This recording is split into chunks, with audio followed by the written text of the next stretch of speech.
4 years ago, when my mother passed away, she left me an old SUV in her will, the house, the savings, even her final words of blessing. She gave them all to my older brother. I still remember the day I quietly walked away from the home that held my childhood. Empty-handed, no one saw me off, no one asked me to stay. And it was that cold indifference from my brother after Mom's death that taught me how to stand on my own without anyone to lean on. That was the moment I began a new journey. If you've ever been pushed out of the place you once called family, listen to the story. Maybe you'll see a part of yourself in it. 4 years ago, snow blanketed the porch and street out front on Christmas Eve. The house I shared with my mother, the old family home, was lit up early. The smell of cinnamon cookies, roast meat, and a carefully decorated tree filled the air. Everything was just as full and festive as every Christmas before.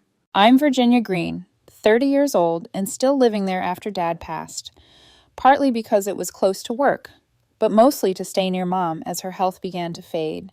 But even though we lived under the same roof, I never felt present at these family gatherings.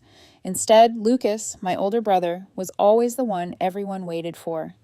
He showed up late, of course, but walked in like he owned the room. Tailored suit, flashy watch, a pricey bottle of wine in hand, and the kind of confidence that filled the space. "Mom, you've got to try this. Limited edition straight from Bordeaux," he announced. Mom beamed and threw her arms around him. A few relatives rushed over like he was a celebrity. And me, I walked out of the kitchen, still wearing my oven mitts, nodded and smiled at everyone. No one noticed. They were used to me being there like part of the wallpaper. No need to ask, no need to introduce. At dinner, I took my usual seat at the far end of the table. Lucas sat across from Mom, right under the chandelier.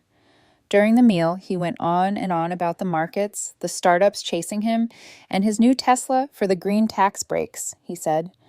Halfway through dinner, he tilted his wine glass and turned toward me, raising his voice just enough. "Merry Christmas. Everyone here is killing it, making moves." And then, "Some of us are keeping it humble, still living at Mom's, still driving that old SUV. But hey, as long as you're happy, Virginia." A cousin on Dad's side let out a chuckle. A few eyes flicked toward me, full of awkward sympathy. I smiled and raised my glass back to him. My lips curved, but my hand gripped the glass like it was the only solid thing in that room. Mom didn't say anything. She just passed Lucas another slice of pie and quietly said, "You've grown up. Keep pushing forward." All right. No one turned to me. I was still living in that house, but that whole evening, I didn't feel like family. I felt like a guest, allowed to be there, but never really part of it. From a young age, I understood that I couldn't outshine my older brother. Not because he told me not to, but because of how our parents looked at me whenever I did something better than him. When I was 9, I accidentally came in first in math class, while Lucas, who was 11 then, only placed third in the school's academic competition. I brought my certificate home, excited, and handed it to Mom.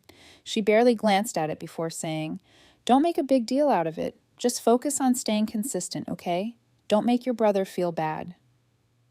I was just a 9-year-old kid, but that sentence stuck with me, not because it was harsh, but because it was so light that it slipped past my heart and settled deep inside like dust, quiet, persistent, impossible to shake.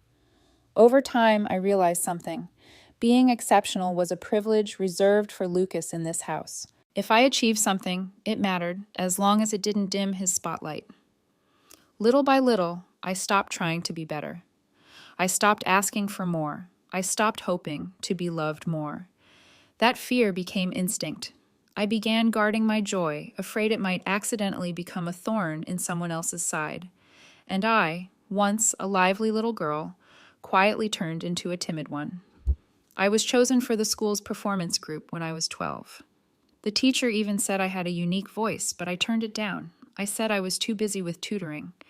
The truth was, I was afraid Lucas would hear about it, afraid our parents would be caught in the middle again, pretending it was nothing worth noticing.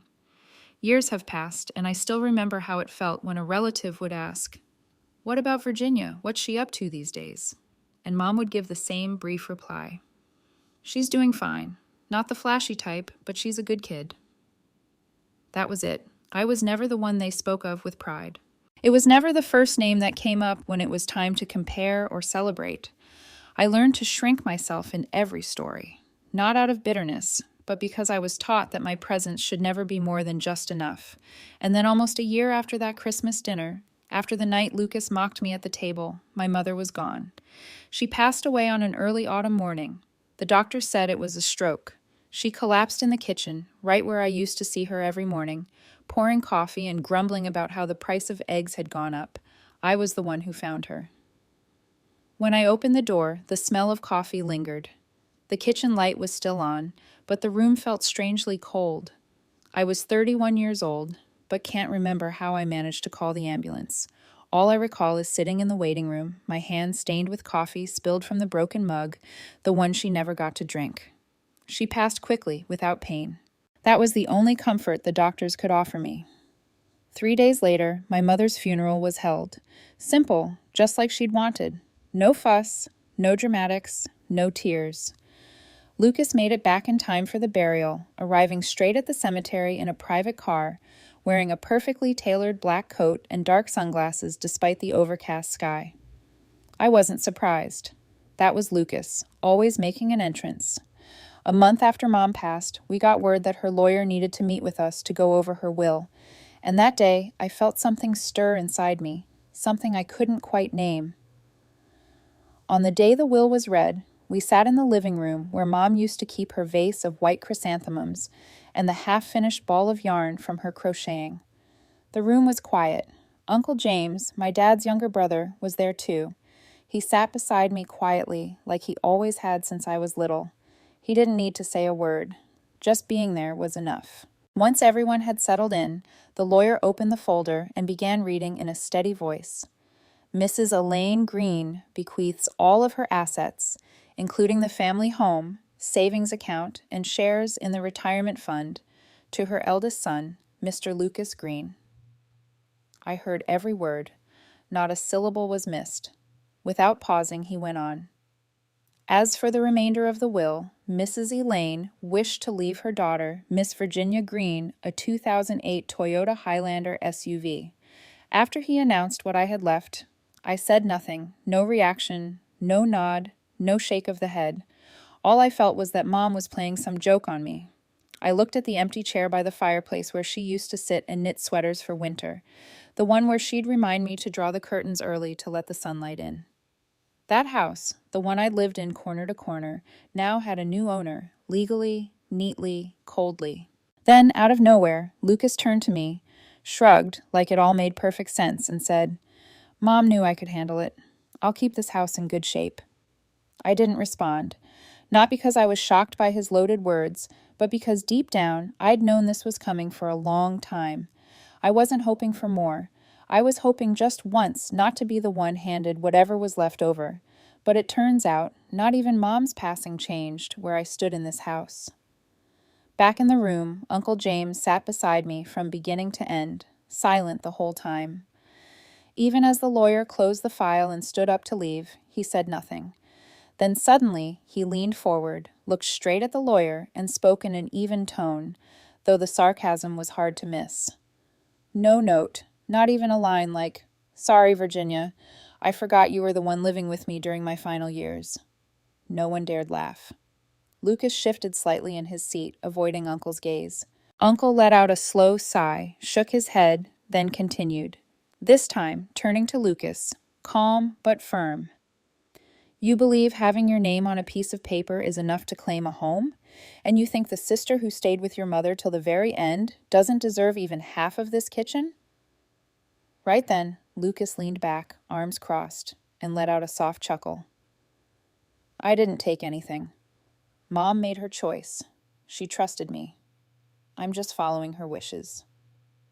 Uncle nodded slowly, but as he stood, he glanced at me and said in a steady voice, like sending someone off on a journey, You're not alone in this, Virginia.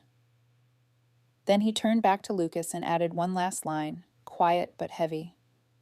And hey, being the chosen one doesn't always mean you're the one who deserves it.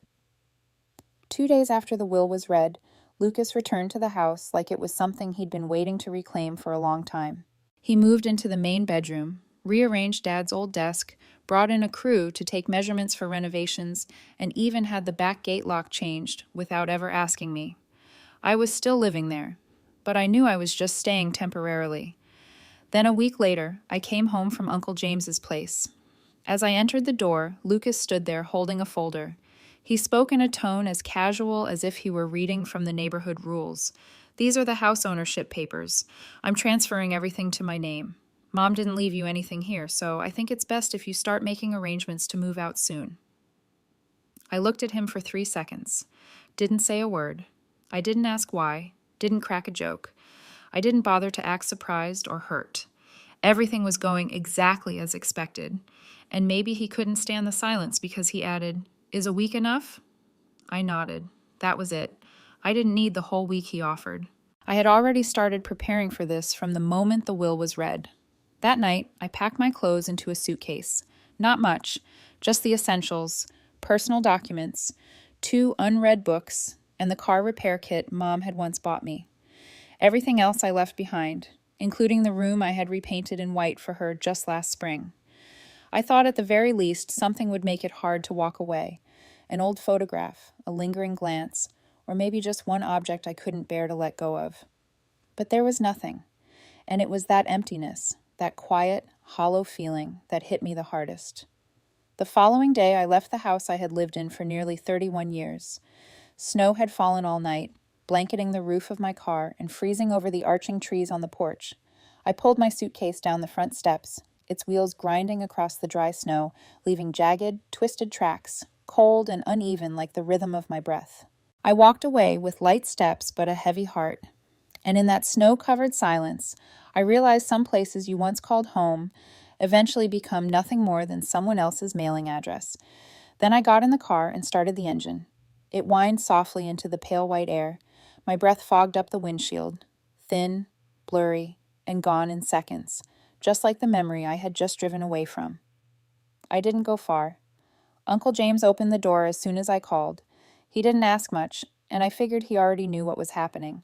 He stood there, shirt untucked, still holding a half-finished cup of coffee, and stepped aside as if I'd just returned from a quick grocery run. "Thank God you're here," he said with a laugh. "I've got a room ready for you. Make yourself at home." I rolled my suitcase inside and left it by the stairs. The air in his house felt warmer than I remembered. Not just warm from the heat, but warm like old wood, cooled tea, and the quiet comfort of people who live alone but are never lonely. I sat down on the sofa, still wearing my coat. Uncle didn't say much. He just took the seat across from me, set his coffee down, and said in a low, steady voice, "You don't have to explain anything. I get it."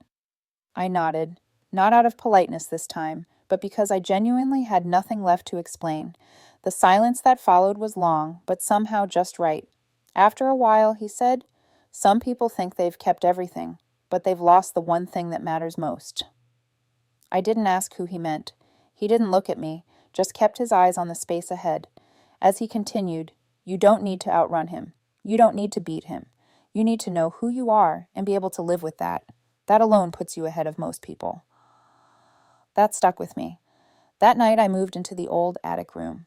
It had a scratched-up wooden desk by the window, a few peeling posters, and a dim yellow bulb that buzzed quietly. Nothing in there was new. And yet somehow the room didn't feel unfamiliar. Even though it was my first night in it, it felt like it had been waiting for me. I turned on the light, opened my laptop, pulled up the investment plan I had started last year but never finished, sat up straight. I placed my hands on the keyboard. I had nowhere left to return to, but I still had a place to begin again. Since the day I left that house, I never had a plan to get back at anyone. I wasn't looking to stage some grand comeback to make people take notice. I just needed to step out of my brother's shadow. And more importantly, I needed to live like an ordinary woman with the right to steer my life. By day, I worked at a small market research firm. At night, I read everything I could on personal finance, studied investment forums, and took notes on overlooked plots of land with quiet potential. I didn't tell anyone about it, but Uncle James, he knew. One evening, he walked in while I was taping a map to the wall in my room, marking scattered red dots across it. He came in holding a cold beer and gave me a look as light as a breeze. "Back in the day, I used to do the same thing," he said. Except instead of Google Maps, we had those fold-up paper ones, creased to hell, edges rubbed white from flipping through them so much. I laughed. He didn't say a word, but he understood. And then he started showing me things I couldn't learn from books. A few moments later, he added, his voice steady and clear. Don't buy the spots that are too cheap, Virginia. They're cheap for a reason. Nobody wants to live there. Look at where people are starting to move, not where they say things will grow. I turned to look at him, surprised by the weight of that one piece of advice. And then I realized he wasn't just watching me start over. He was quietly making sure I knew how. I started going out with Uncle James to look at the land in the following days. We drove to the suburbs on weekends, visiting newly developing neighborhoods. He didn't teach me with theory. He taught me how to read a place through its rhythm, people, and how life moved in and around it. The first piece of land I bought was near a small industrial park. Affordable, well within the savings I'd built over 2 years, plus a credit guarantee from Uncle James. At the time, I thought I'd made the right call until the city changed the zoning plans. The planned highway project got delayed indefinitely, and the tenants moved out. I lost all the expected profit. I almost had to sell at a loss. That night, I sat in Uncle's backyard staring at bright red numbers on a spreadsheet, my heart heavy. He came out quietly. I didn't ask how much I'd lost. He just sat down beside me and lit a cigarette. You just finished your first real lesson, he said. Expensive, but worth it. I let out a dry laugh. Yeah, expensive is one way to put it. He nodded, calm as ever. Better to mess up when you're broke, he said. Mistakes just hurt then. But if you wait until you've built something, until there's real money on the table, a mistake can cost you everything. After that failure, I didn't give up. I took the lesson to heart and started seeing things differently.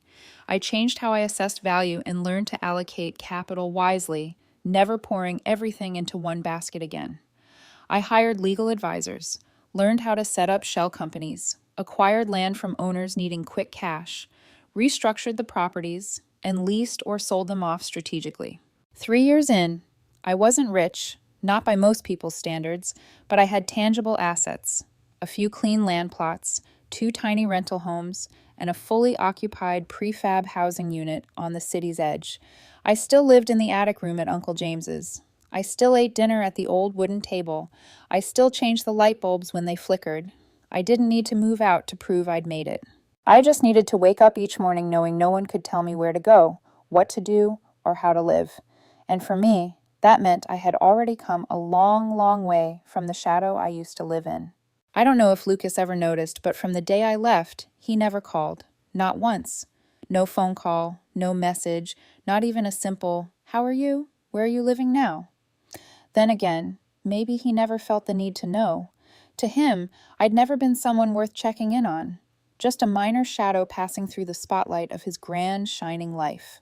While I was learning to build things slowly, one steady step at a time, he was charging ahead like life was a stage made for one lead role only.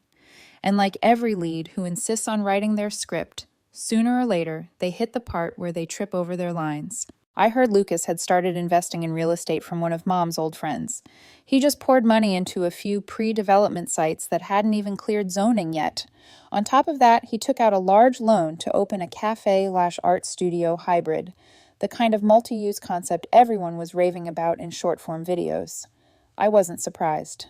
Lucas has always been smooth with words, good at curating an image, and very good at burning money on things most people still try to decide if they're worth it.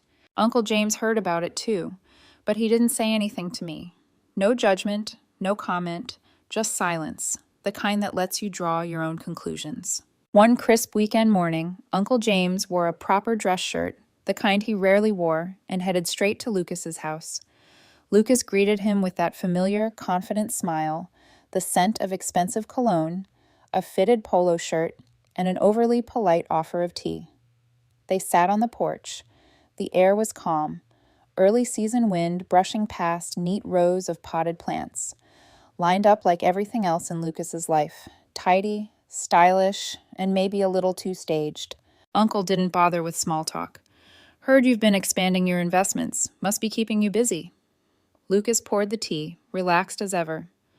I've got everything under control, Uncle. You know how it is. If our generation hesitates, we lose our shot. Uncle nodded and took a small sip, set the cup down. His eyes wandered to the line of trees at the far end of the yard. "Let me ask you one thing," he said calmly. "Are you doing all this because you believe in it, or because you're afraid someone behind you might get ahead if you don't?" Lucas paused for half a second, then gave a small laugh and tilted his head, brushing the question aside. "I've got my plan. Everyone has their way of proving their worth." Uncle turned to him, steady eyes meeting his. Not angry, not harsh, just sharp with quiet clarity. "If someone's doing something just to prove a point, then that point is usually the first thing they lose." Lucas let out a short laugh, stretched his arms, and stood up. "I get that you care about Virginia, but I don't need to compare myself to anyone. Whatever she's doing, that's on her. I've got my path. You don't have to worry about me. Worry about your golden girl." Uncle stood as well, brushing off his sleeve and adjusting his cuffs. "Sure, everyone's got their path. Just remember, not every path leads somewhere worth going." And with that, he turned and walked away. Not another word. That evening, when Uncle came home, I was at the table adjusting the financial plan for a new property I was about to buy. He placed his keys on the table, took off his coat, and poured himself a glass of water. I didn't ask. He didn't offer. He sat down quietly, his eyes carrying that worn-out look, like he'd just left a place full of talk but lacking real listening. Before heading upstairs, he glanced over at me and said just one thing. "Some people only believe in themselves when everything around them is still standing. But once things start to shake, that's when they realize they never really had anything solid to hold on to." After that period, I stopped paying much attention to Lucas. Now and then, news about him would drift past me like a cold breeze. Thin, distant, not worth holding on to.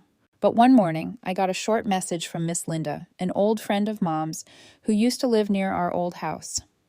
"Is Lucas doing okay?